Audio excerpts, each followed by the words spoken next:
Hello, Brett again, and welcome back to Zephyr Restorations. In this video, I would like to focus on two topics. The first is my diet, both how I got started in the beginning with the 1 week fast, how that progressed into the next few weeks, the following months, and then all the way up until I was 136 pounds. How my diet changed after that, what my diet's like now, and how my diet will be in the future. In the second topic, I'd like to go over how I lift. So I've gotten quite a few questions and comments on lifting, on technique, how to lift. So I kind of want to show you what I do. Should you be taking advice from someone that's been lifting less than 3 years? Probably not. But you know, this is how I do it, and some of the things that I try to do to maximize results. So if you're interested in any of those topics, please stay with me and subscribe to my channel to learn more.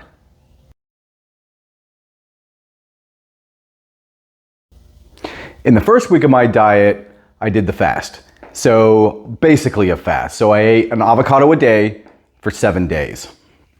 But in the second and third week, and for the first month, I didn't track it using the Samsung Health app. Okay, so I didn't start using that app until July. About halfway through July is when I started tracking that. So for the first 3 months, I don't really have good data or good details to go back to, so I just have to rely on my memory. So they were very low. They were very low. So after that first week, when I added some calories back, I would eat like a bowl of cereal, like a bowl of Raisin Bran. So I was still eating an avocado a day. I did that for many months. But I would add things back like a bowl of Raisin Bran, a banana, just general things. I didn't have a lot of knowledge on nutrition. I was just trying to appease my appetite. I wasn't working out at the time. I wasn't worrying about building muscle. So I was just trying to find something I thought that was a little bit healthier, that was lower in calories, that I could eat. So oatmeal, the little packages of oatmeal, I would eat.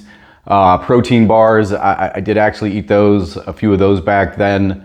But really my calories were very low. So as far as calories, probably 1,000 or under. That second week, that third week, probably less than that, probably 500, maybe 600, maybe 800 calories. It's hard to remember back. It's been almost 3 years now when I did this. So, but I remember it being very aggressive. So nothing really at all for the first week, very little for the first month. Month 2 was also still very aggressive.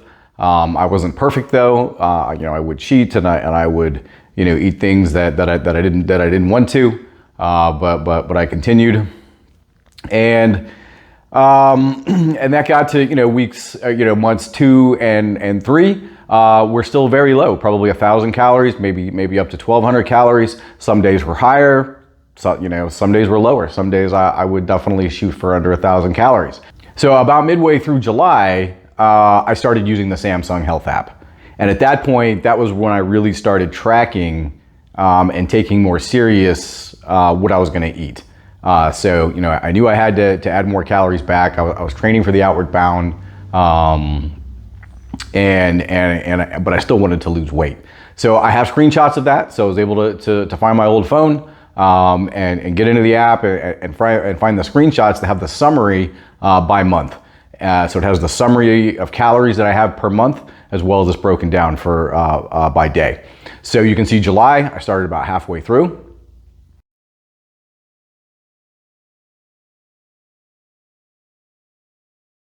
September, October, November, and then in December, I had reached my goal, right? This diet, these calories, these foods that I ate took me to 10.2% body fat by December. So see, in January, I quit, right? So here I tracked a couple of meals in the beginning and then one, later on. But generally I'd quit. I'd reached my goal. I'd lost all the weight that I wanted to lose. And I stopped tracking at that point and went with a little bit more intuitive eating.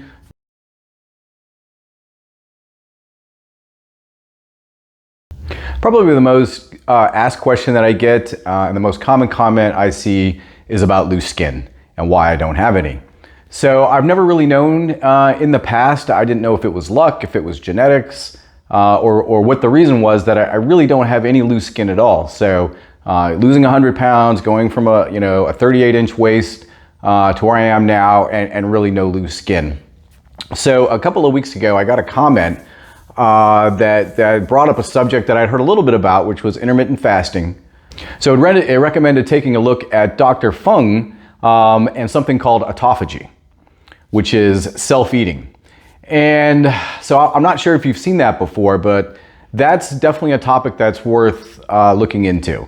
So not something that I knew about when I did my weight loss. I didn't do intermittent fasting. That's something that I'm learning about now and may look more to because of the other health benefits and the other benefits that I'm hearing about based on some of the other doctors that I'm watching on YouTube, holistic doctors that are recommending, fasting, intermittent fasting, and this autophagy benefit. And what that is self-eating. So really it's a way to help with loose skin as your weight goes down.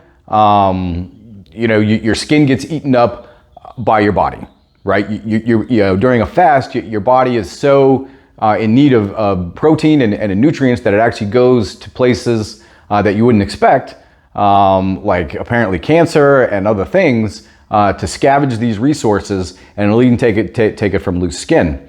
So I'm actually now starting to think that because I was so aggressive, because I fasted that first week, because I was on severe calorie restrictions, the first 2 or 3 months, that I possibly benefited from some autophagy, similar to what people are getting that are doing full fasts.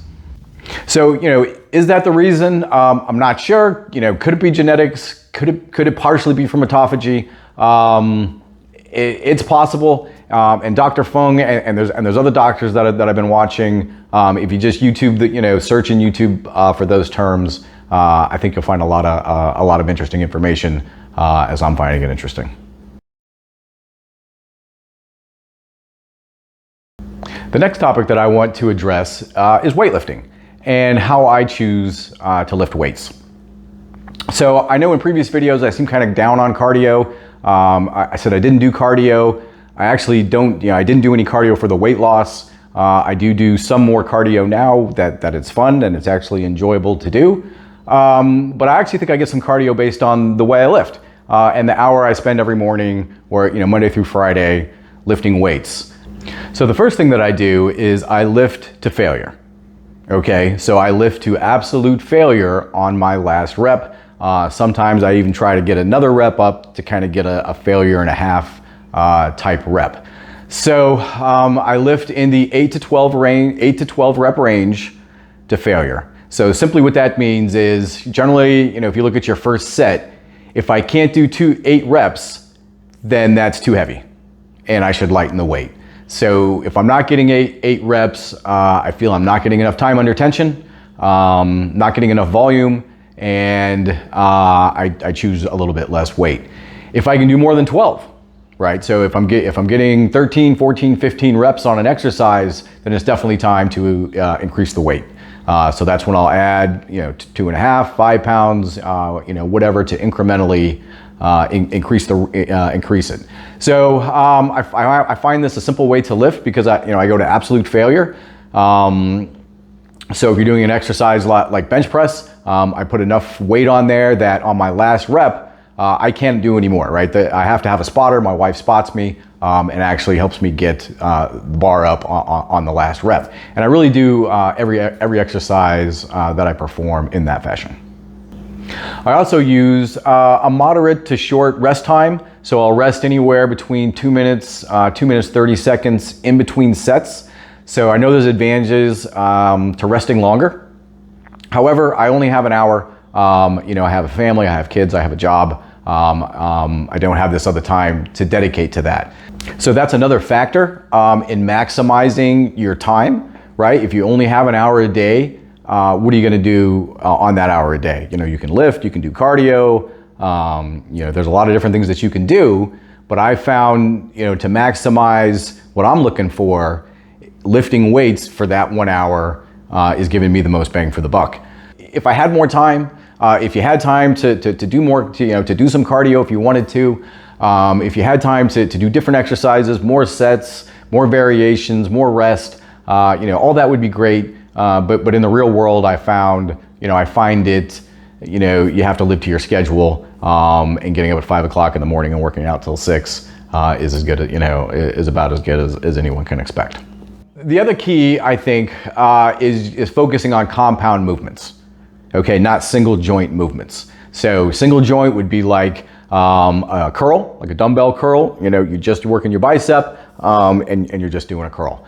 Compared to like squats, deadlifts, bench press, pull-ups, chin-ups, dips, these type of exercises where you're using multiple joints, multiple muscles at the same time. So I try to focus on those. I think my exercises heavily concentrate on those type of movements, and I find those most beneficial. One thing that I did include in my last video when I posted some pictures of my workout routine was the 5th exercise. So it showed the first 4 exercises, but at the time I wasn't able to get a screenshot bigger than the whole screen.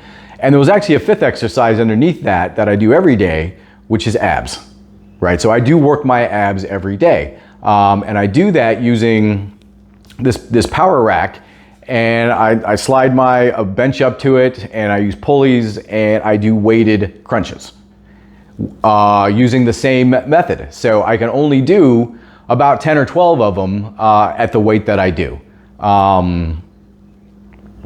So that's how I work my abs. So you can see pictures. I have some pictures of what my abs look like. When I was at my lowest body fat and I was really working them hard.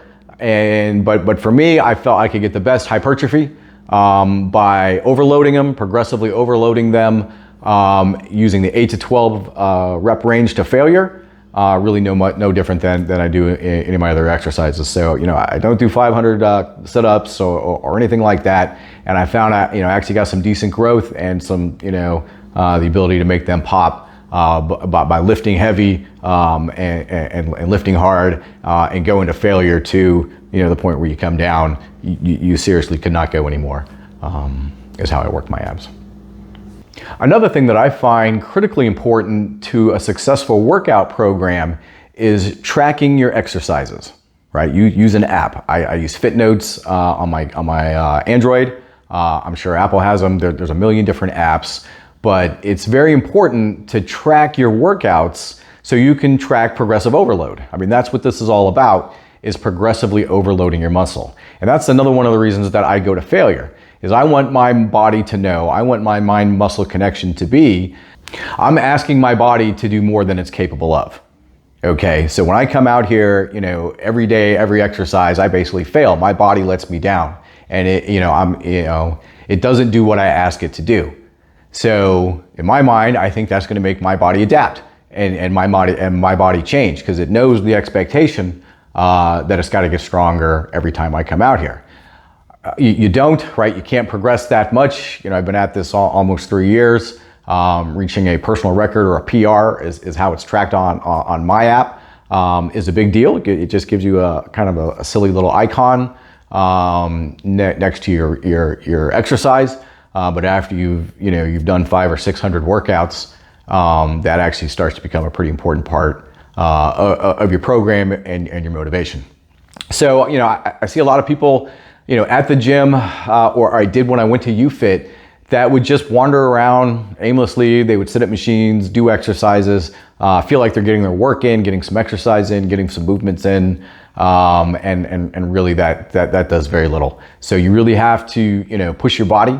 You have to go to failure. In my opinion, for how I do it, and you have to progress, and you have to progress.